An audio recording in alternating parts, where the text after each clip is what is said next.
বন্ধুরা, আমরা বাংলাদেশের সেই প্রত্যন্ত অঞ্চল চর কুকরিমুখির একটি এমন জায়গায় এখন আছি যেটা আসলেই ভৌতিক। আপনারা যারা এখানে এসে এটাকে উপলব্ধি করতে না পারবেন তারা তারা বুঝতে তারা বুঝতে পারবেন না আমরা কোন জায়গায় আছি।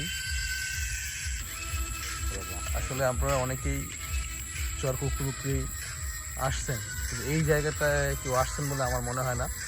এখন রাত্র 2টা বাজে।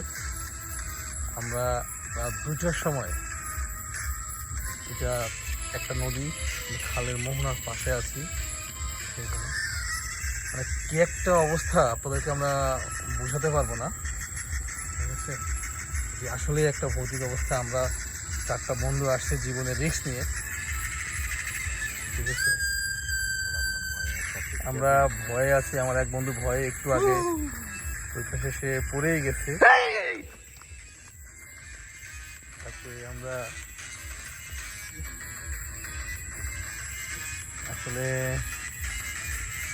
এত সুন্দর ভৌতিক একটা জায়গা, আপনারা সবাই এটা এক্সপ্লোর করতে আসতেই পারেন। এত ভয়ঙ্কর একটা জায়গা, আপনারা সবাই আপনাদের জন্য এখানে আসার জন্য নিমন্ত্রণ রইল।